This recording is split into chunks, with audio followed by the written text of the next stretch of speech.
Good morning, dear students.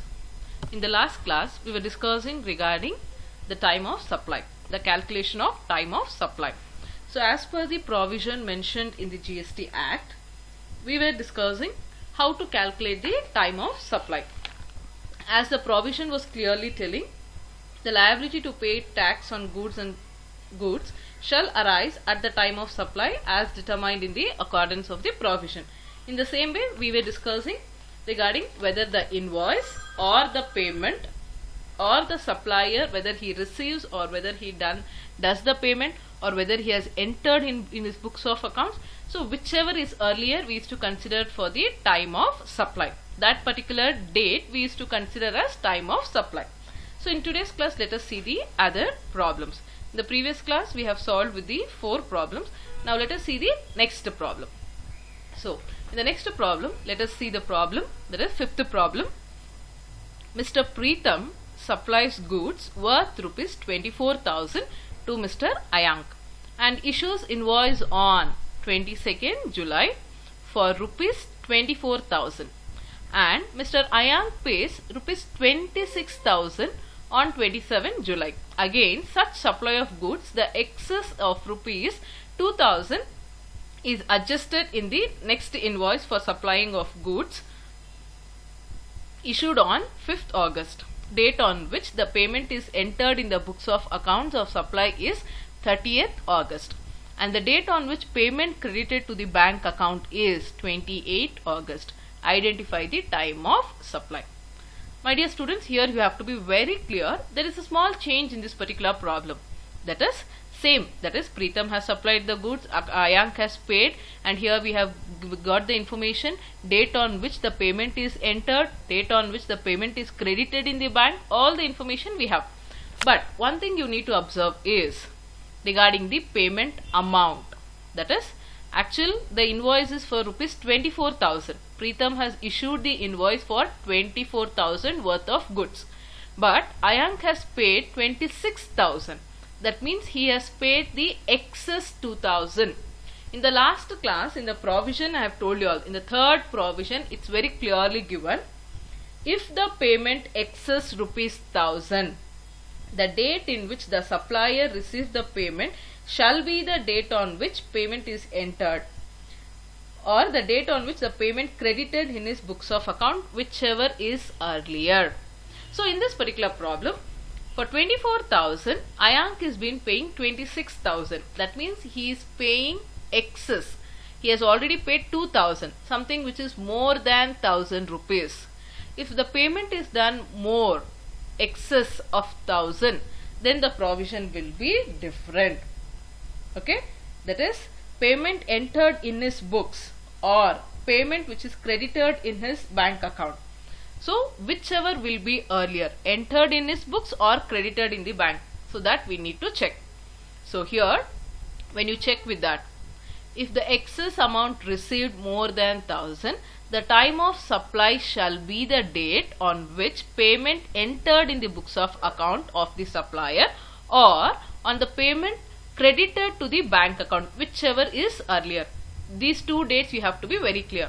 So in this case, if you all see, the time of supply in this case shall be 28 August 2017, because here we have to check it out.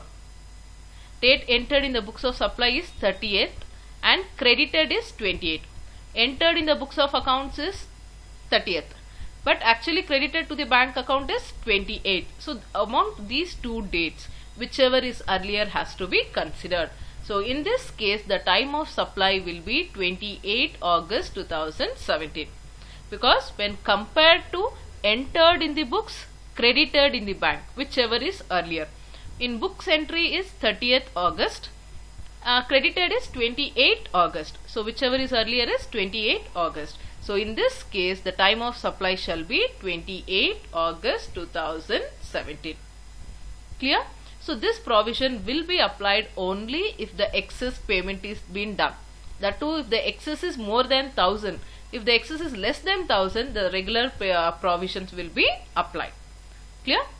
Now let us see the next question. When you come with the next question, first let us see the question. and then we'll go with the answers. So when you see here, that is sixth question. Please check out. Determine the time of supply of goods in the following situation. Date, due date, issue of invoice, date of invoice, date of payment. Matlab due date they have given, again when the invoice is issued, and the payment date. All the three dates information is been given. So among these three dates, whichever will be earlier, that will be your time of supply.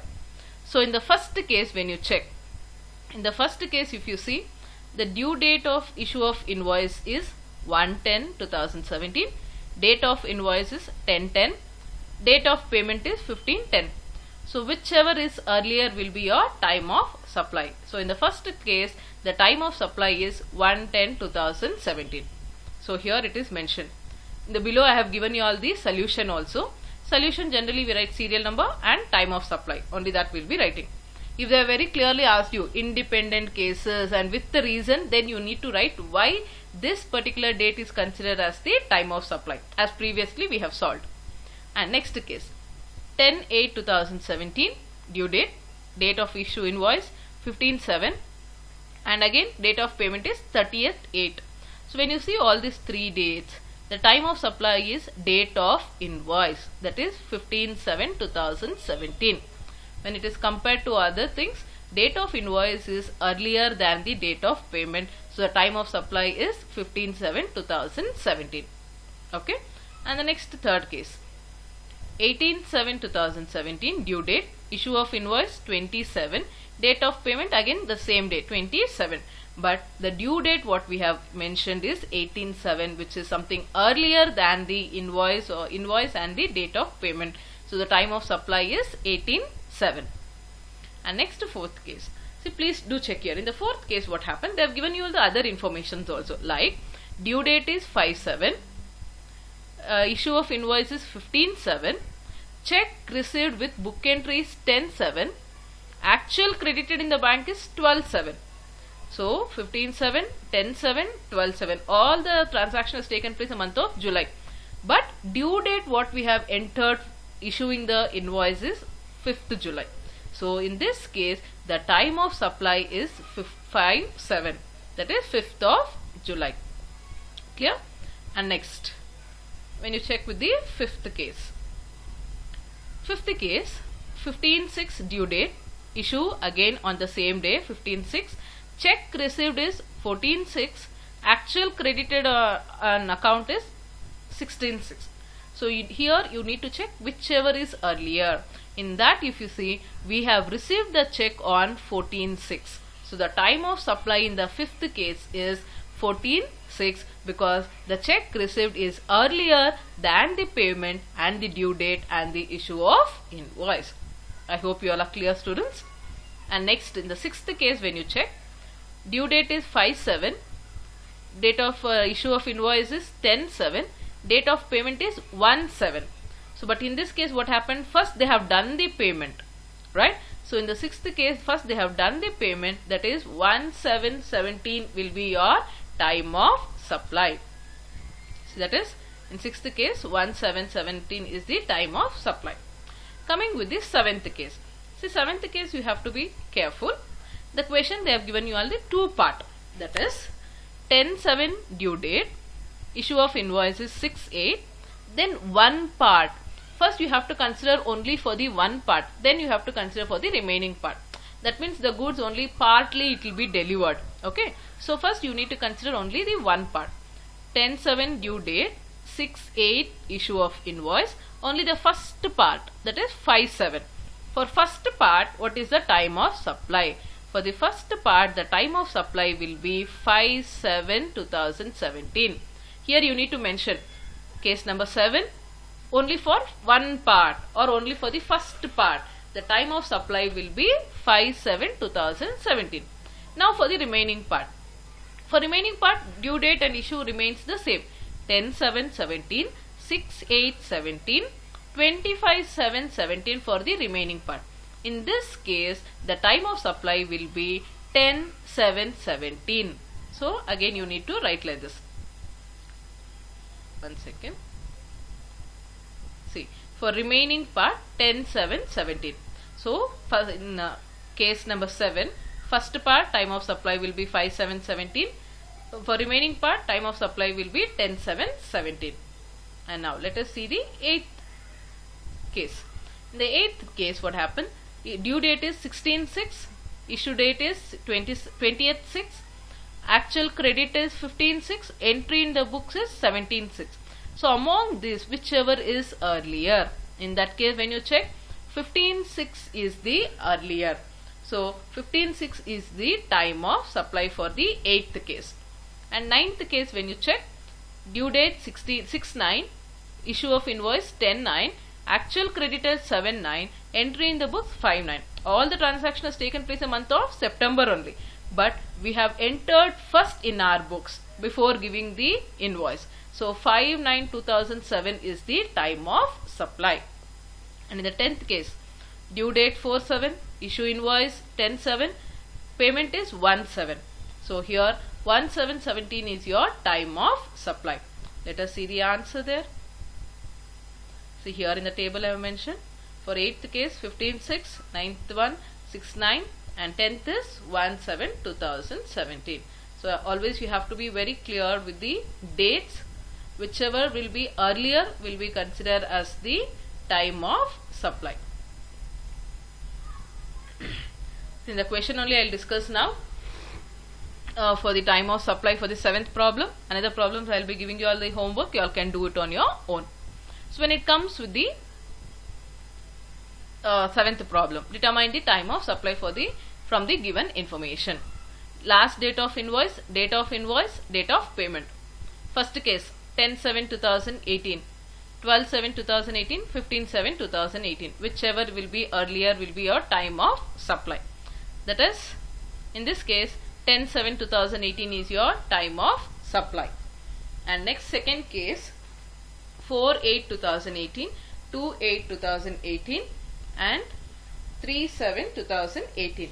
In this case your time of supply will be 2/8/2018 is your time of supply. In the third case 18/7, 19/7, 17/7. So here the time of supply is date of payment, that is 17/7. And fourth case 25/7, 24/7, 22/7. So here again the time of supply will be date of payment, that is 22nd/7. And in the next case, in last date invoice 5/6, 8/6, check received 4/6, actual credited is 8/9. So something here in July and August has taken place, but in July when you compare, check received date is earlier. So check received date 4/6/2018 is your time of supply. Next sixth case 4/9/18, 10/9/18, 1/9/18. All the transactions taken place in the month of September only, but payment is done earlier. So time of supply is date of payment, that is 1/9/18. And now 7th. In the 7th case we have two parts, that is one part and the second part. So let us discuss only with the first part, that is one part. 20th/7, 16/7, one part is 15/7. So the time of supply is 15/7 for the part 1. And for the part 2, 20th/7, 16/7, 18/7. So in this case date of invoice is your time of supply. For second part, remaining part 16/7 is your time of supply. 8th case 10/8, 15/8, 16/8. Last date of invoice is your time of supply, that is 10/8. 9th 7/7, 10/7, actual credit 6/7, entry in the books 8/7. So somewhere actual credited is earlier. So time of supply is 6/7.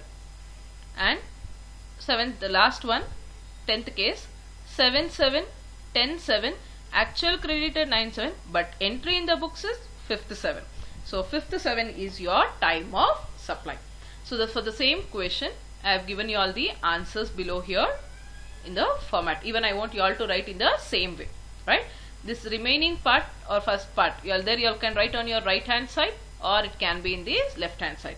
So you are convenient. So in this way you need to go for writing serial number, for that what is the time of supply. If you all are still good in that, you all can go for writing even the reasons also. So the next one is 8th question. For this 8th question, already answers is given, but I want you all only to write in your books. Okay, I'll not give you all the answers. I want you all to write the answers with the reason. I'll just discuss the time of supply, but when it comes with the reasons, I want you all only to write the reasons. See, especially when you wanted to write the reasons, when not to write the reasons, that you have to be very clear. Determine the time of supply for the independent following cases. If they are mentioned independent following cases separately, if you wanted to find out individually, then you need to give the reasons. Okay, so if you all check it out with that, 1 second. 8th question. Let us discuss with the 8th question. Yeah, the 8th question, time of supply. I'll give you all only the solution. I want you all only to write the answer. Please do adjust. Yeah, check it out. So here, determine the time of supply for the following independent cases. For the 8th problem, if they have asked for independent cases, we have to write the time of supply with the reasons. So in the first case, last date of invoice and payment date also they have given. In that case, 20th 4, 16/4, actual credit 22/4, book entry 23rd 4. So whichever is earlier, date of invoice is the time of supply. 6/4 is the time of supply. I want you all to write the reason. Time of supply of goods is date of receipt of, yeah, tell me. So date of invoice, as date of payment, as invoice is issued after the date of receipt of payment. In that way also you all can write the reason. And next, second case, 18/7, 19/7, 20/7. The time of supply is 18/7, as the invoice is issued after the date of receipt of payment. In that way you all can write the reason. 5/8, 3/8, check received 2/8, account credited 4/8.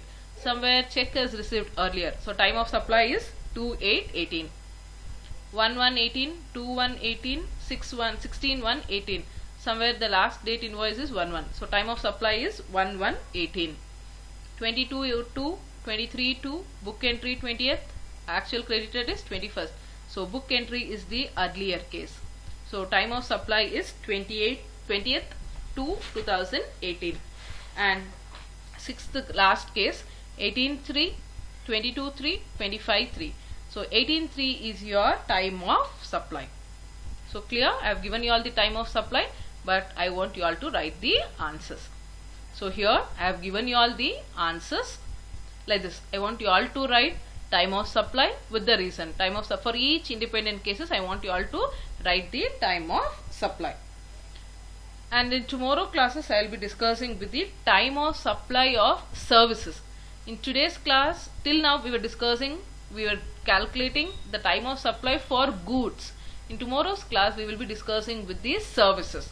For that, I want you all to be thorough with the provisions. Okay, the provisions are, already have posted the theory part and all in your group. So please make sure you all go through all those things and write the questions in advance.